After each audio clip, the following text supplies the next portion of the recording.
और चलिए बात करेंगे जयपुर की। एनएसयूआई के प्रदेश अध्यक्ष को जमानत मिली, ये अपडेट है। विनोद जाखड़ समेत 3 को जमानत मिली। हाईकोर्ट ने विनोद जाखड़ को जमानत दी।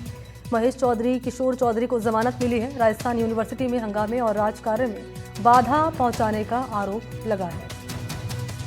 तो बड़ी अपडेट है, एनएसयूआई के प्रदेश अध्यक्ष को जमानत मिली। विनोद जाखड़ समेत 3 को जमानत मिली है। हाईकोर्ट ने विनोद जाखड़ को जमानत दी है। महेश चौधरी, किशोर चौधरी को भी जमानत मिली है। राजस्थान यूनिवर्सिटी में हंगामा और राजकार्य में बाधा का आरोप इन पर लगा था, उसके बाद से कार्रवाई इस मामले में हुई थी। और आपने देखा था कि एनएसयूआई के जो कार्यकर्ता थे उनकी ओर से विरोध भी दर्ज कराया गया था, नारेबाजी भी की गई थी और कार्रवाई करते हुए पुलिस ने उन्हें हिरासत में ले लिया गया। और विश्वास इस वक्त जुड़ चुके हमारे साथ ज़्यादा जानकारी लिए। विश्वास, हम देख रहे थे तस्वीरें जो आपने पहुंचाई थी कि जो एनएसयूआई के कार्यकर्ता थे विरोध दर्ज करा रहे थे, जो गिरफ्तारी हुई थी। और इस मामले में अब ताज़ा अपडेट ये कि जमानत मिल चुकी है एनएसयूआई के प्रदेश अध्यक्ष को। और क्या अपडेट्स हैं? थोड़ा सा तेज बोलोगे ना तो मेरा भी काम विश्वास जी बिल्कुल। देखिए, इस पूरे मामले में आज राजस्थान हाईकोर्ट में सुनवाई हुई। इसके बाद में जो पूरा मामला है उसमें सुनवाई के दौरान ये विनोद जाखड़ समेत जो 3 अन्य आरोपी थे उनको जमानत जो है राजस्थान हाईकोर्ट ने दी थी। इससे पहले एडीजे कोर्ट और ट्रायल कोर्ट में जो जमानत याचिका है वो खारिज हो चुकी थी, लेकिन इसके बाद में जमानत दे दी गई है। आपको बता दें कि दशहरे का एक इंसिडेंट था जिसमें शस्त्र पूजन कार्यक्रम आरएसएस का था राजस्थान विश्वविद्यालय में। उसी दौरान जो ये पूरा मामला हुआ, एनएसयूआई के कार्यकर्ता इस प्रदर्शन का विरोध कर रहे थे, इस शस्त्र पूजन कार्यक्रम का विरोध प्रदर्शन कर रहे थे, जिस दौरान पुलिस ने उन्हें हिरासत में लिया था। और उसके बाद में जो पूरा मामला है, ये जिस तरीके से रूपरेखा बनी, कई बड़े कांग्रेस नेताओं ने इसका विरोध किया, कई जो अन्य नेता थे वो वहां पर पहुंचे और उसके बाद में एनएसयूआई ने बड़ी रैली की, बड़े प्रदर्शन हुए, कई जगहों पर प्रदेश में प्रदर्शन हुए। इसके बाद में आज विनोद जाखड़ को रिहाई दे दी गई है। अभी अधिवक्ता हैं भरत यादव, उन्होंने पैरवी की, साथ में भगवान वर्मा और अधिवक्ता मनु शर्मा ने उनकी तो ओर से पैरवी की। अभी अधिवक्ताओं से हम बात करेंगे, जानेंगे कि किस तरीके से जो पूरी रूपरेखा रही, क्या कोर्ट में बहस हुई, किस बेसिस पे आज जो फैसला ये आया है। तो अन्य जानकारियां अभी ऑर्डर की कॉपी मिलने के बाद ही कंफर्म हो पाएंगी। ठीक है, शुक्रिया आपका विश्वास तमाम जानकारी के लिए। और अगली बड़ी खबर बालोतरा से आपके सामने रख रहे हैं। फर्जी सिम कार्ड के खिलाफ पुलिस का एक्शन सामने आया और इस एक्शन को लेकर जानकारी आपको दें कि फर्जी सिम जारी करने वाले गैंग का पर्दाफाश पुलिस ने किया है। 50,000 फर्जी सिम कार्ड जारी करने का खुलासा किया गया। पुलिस ने गैंग के 10 आरोपियों की गिरफ्तारी कर ली है। करोड़ों का हिसाब किताब और बैंक स्टेटमेंट भी बरामद हुई है। और सहयोगी अनिल वैष्णव का रुख करेंगे, इस वक्त हमारे साथ जुड़ चुके हैं। अनिल, कैसे इस कार्रवाई को अंजाम दिया गया? सिम कार्ड के खिलाफ पुलिस का एक्शन जो सामने आया बालोतरा से। जी बता दें कि बालोतरा पुलिस को एक इनपुट मिला था, जहां एक एनडीपीएस के एक आरोपी के पास से जो सिम बरामद की गई थी वो किसी दूसरे आदमी के नाम से अलॉट थी। तो ऐसे में पुलिस ने लगातार 3 महीने तक इस जो गिरोह है इसको पकड़ने के लिए कड़ी मेहनत की है। बालोतरा की जो साइबर सेल है, ऑपरेशन ब्लैक सिम के तहत एक अभियान शुरू किया गया। लगातार 3 महीने के बाद में जो पाया गया 10 जो आरोपी है पुलिस ने वो गिरफ्तार किया है। और इन जो पूरी संगठित गिरोह है इनके द्वारा बालोतरा जिले से करीबन 12,000 जो है सिम फर्जी तरीके से जो ग्राहक उनके पास पहुंचते थे सिम खरीदने के लिए, उनके साथ धोखाधड़ी करके जो 12,000 सिम फर्जी तरीके से बालोतरा से उठाई है। और वहीं जांच में सामने आया कि पूरे प्रदेश भर से करीबन 50,000 इस तरह की सिम है वो कार्ड एक्टिव किए गए हैं, जो अनलीगल कामों में इन कार्डों की यूज होती है, चाहे वो एनडीपीएस नशे के कारोबार, तस्करी के कारोबार में हो या साइबर क्राइम में वो जो सिम है उस मार्केट में ये लोग ब्लैक में बड़ी दामों पर इनको बेच सकते हैं।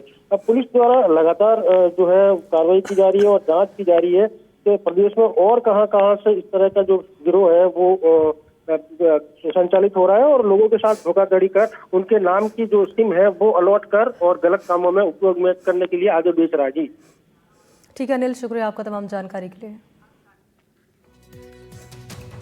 उधर डिडवाना में व्यापारी की हुई हत्या को लेकर पुलिस ने बड़ी कार्रवाई की है। रमेश रुलानिया की हत्या मामले में पुलिस ने मुख्य शूटर समेत 3 आरोपियों को पश्चिम बंगाल से पकड़ लिया है। कुचामन सिटी में 7 अक्टूबर की सुबह जिम में घुसकर कारोबारी रमेश रुलानिया की गोली मारकर हत्या कर दी गई थी।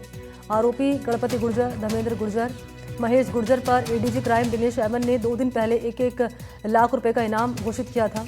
आरोपी गणपत और महेश मकराना के बुरावड़ और धर्मेंद्र अजमेर के रहने वाले हैं। इस मामले में शामिल 1 लाख का इनामी बदमाश बुरावड़ निवासी जुबेर अहमद फरार है। इसे पकड़ने के लिए पुलिस की टीम कार्रवाई कर रही है। पकड़े हुए बदमाशों को राजस्थान लाने के लिए टीम रवाना कर दी गई है। यहां लाकर पूछताछ करने के बाद इस हत्याकांड में शामिल अन्य लोगों की भूमिका की जानकारी मिलेगी। इन बदमाशों को पकड़ने के लिए 100 से ज़्यादा पुलिसकर्मियों की 20 टीमें लगाई गई हैं, जो कि राजस्थान के अलावा मध्य प्रदेश, उत्तर प्रदेश, दिल्ली, हरियाणा, आंध्र प्रदेश, तेलंगाना, तमिलनाडु, पश्चिम बंगाल में एक सप्ताह से छापेमारी कर रही है। 7 तारीख की सुबह को इस हत्या को अंजाम दिया गया था। उसके बाद से लगातार इस पे पुलिस प्रभावी कार्रवाई कर रही है। अब तक इस प्रकरण में 8 आरोपियों को गिरफ्तार किया जा चुका है, जिसमें एक नाबालिग है जिसको निरुद्ध किया गया है। और उसी के साथ-साथ ही पुलिस ने इसके जो मुख्य आरोपी थे 4, उनमें से 3 की गिरफ्तार करवाने में हमको सफलता मिल गई है। हमारी टीमें उनको लाने के लिए रवाना हो गई है आज अर्ली मॉर्निंग में। और उसी के साथ-साथ जो एक अन्य फरार आरोपी है जुबैर, उसके भी हमारे पास काफ़ी पुख्ता इनपुट है, उस पे भी हमारी टीमें लगातार काम कर रही है। और चलेंगे सहयोगी ज़हीर के पास, इस वक्त हमारे साथ मौजूद है ज़्यादा जानकारी लिए। ज़हीर, 2 सवाल आपसे रहेंगे। पहला तो ये कि जो आरोपी पकड़े गए हैं, ये अब तक पूछताछ में क्या बता रहे हैं? और दूसरा सवाल ये कि जो आरोपी है दूसरा, जो फरार चल रहा है, जुबैर इसका नाम है, इसकी गिरफ्तारी को लेकर कहाँ तक पहुंची कार्रवाई? जी देखिए, अभी इस मामले को लेकर के अभी कुछ देर पहले हमारी D1 ISP ऋचा तोमर से बात हुई थी। उनका कहना है कि आरोपियों को जो है वो पश्चिम बंगाल में गिरफ्तार किया गया है और वहां से जो कानूनी कार्रवाई है उसको पूरा करने के बाद उन्हें राजस्थान लाया जाएगा। उसके बाद ही उनसे पूछताछ होगी कि कैसे उन्होंने घटनाक्रम को अंजाम दिया, कौन कौन इससे जुड़े हुए थे, किस व्यक्ति ने उन्हें सुपारी दी और कौन कौन गैंगस्टर इस पूरे मामले में शामिल है। तो ये पूछताछ जो है वो दिलवाना कुछ अमल लाने के बाद की जाएगी। तो पुलिस इस मामले में पूरी जानकारी निकाल रही है। साथ ही जो अन्य जो आरोपी गिरफ्तार किए गए हैं उनसे भी ये इनपुट जुटाए जा रहे हैं कि उन लोगों का किस तरह से इस पूरे हत्याकांड में उनकी संलग्नता थी, ये पूरी जानकारी निकाली जा रही है। साथ ही जो एक और आरोपी जो फरार है जुबैर अहमद, उसकी तलाश के लिए पुलिस की टीमें जो है अलग अलग राज्यों में भेजी गई है और लगातार दबिशें दी जा रही है।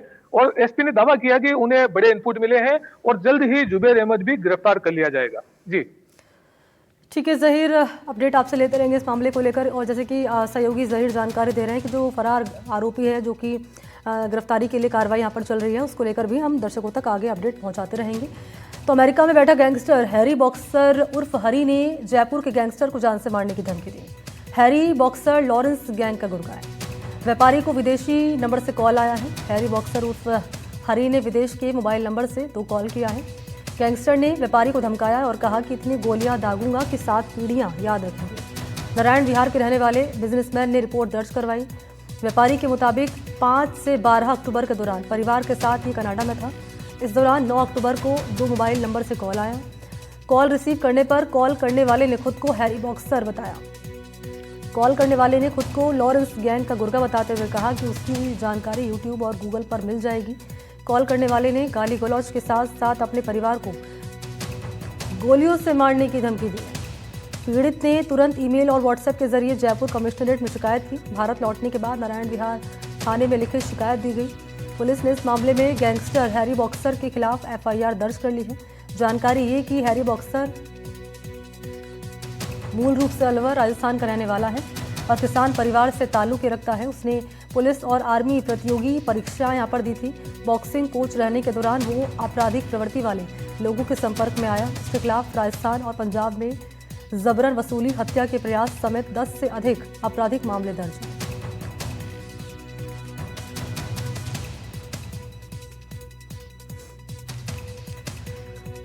तो आपके टीवी स्क्रीन पर हम रख रहे हैं ये ग्राफिक्स की फिर धमकी का नेटवर्क क्या चालू हो चला है। लॉरेंस गैंग का जयपुर में फिर से खौफ नजर आया है। बदमाश ने बिजनेसमैन को धमकी दी। अमेरिका में बैठे बदमाश हैरी बॉक्सर ने धमकी दी है। बदमाश ने कॉल कर बिजनेसमैन को धमकाया और क्या कहा कि इतनी गोलियां दागूंगा कि 7 पीढ़ियां याद रखेंगे। बिजनेसमैन ने बदमाश के खिलाफ शिकायत दर्ज कराई। और अभी जानिए कि कौन है ये Harry boxer. Gangster Harry boxer उर्फ हैरी चंद जाट है। हैरी अलवर राजस्थान का रहने वाला है। हैरी पुलिस आर्मी के कंपटीशन एग्जाम दे चुका है। बॉक्सिंग कोच रहते बदमाशों के ये संपर्क में आया। हैरी के खिलाफ राजस्थान पंजाब में कई मामले दर्ज हैं। वसूली, हत्या के प्रयास जैसे 10 से अधिक मामले इस पर दर्ज हैं। साल 2022 की अगर बात करें तो नेपाल के रास्ते ये विदेश भाग गया था, लेकिन अमेरिका में बैठकर गैंगस्टर लॉरेंस गिरोह चला रहा है।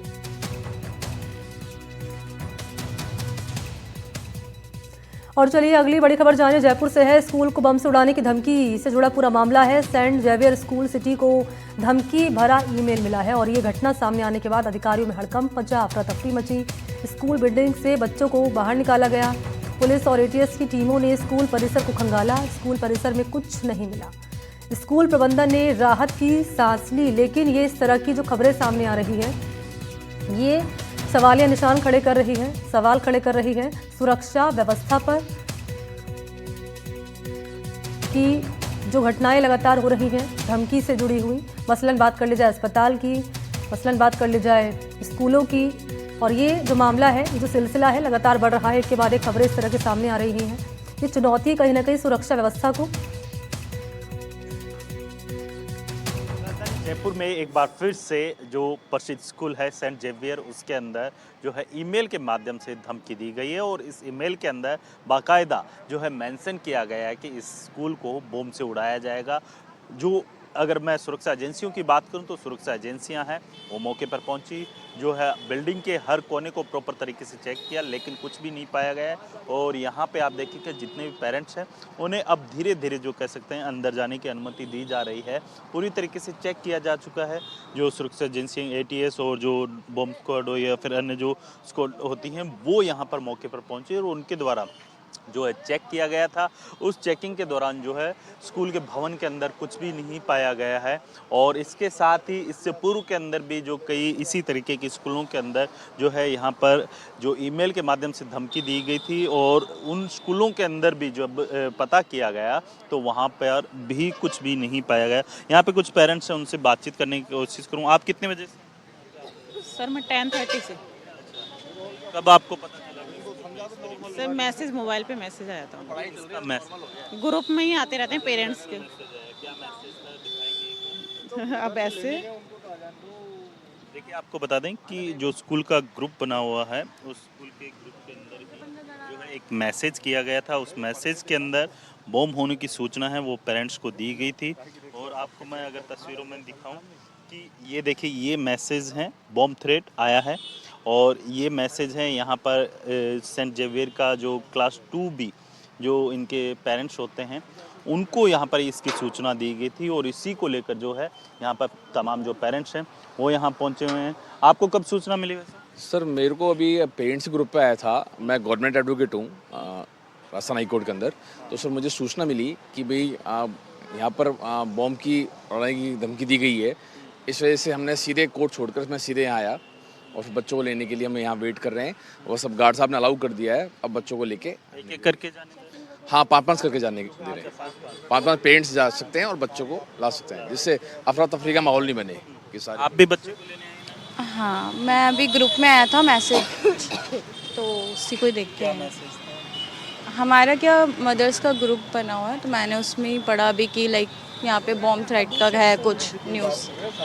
बट अभी टेंशन है जब आप लोग नहीं मैं अपनी बेटी को तब तक तो मेरे को टेंशन रहेगी। अभी आपको गार्ड साहब ने रोक रखा है? हाँ बोल रहे हैं 5-5 जने जा रहे हैं अंदर। गार्ड साहब कितने लोगों को भेज रहे हैं यहाँ पे? 5-5 करके जाए। एक मिनट इधर आएंगे? एक बार बता दीजिए कितने बजे आप लोगों को सूचना मिली? मेरे को तो कोई सूचना नहीं, मेरे को अंदर से फोन आएगा, कुछ चेकिंग वाले आएंगे तो आ गए, वो करके चले गए बस, और कुछ नहीं है। पेरेंट्स वगैरह को कितने को अंदर जाने की अनुमति है? अभी तो 5-5 करके भेज रहे हैं, अगर बच्चे को ले जाना चाहते हैं तो। बिल्कुल देखिए यहाँ पे जो गार्ड लगे हुए हैं उनका साफ तौर पे कहना है कि 5 जो पेरेंट्स हैं उन्हें अभी अंदर जाने की अनुमति है, यानी 5-5 का जो ग्रुप होता है उन्हें अंदर जाने की अनुमति है।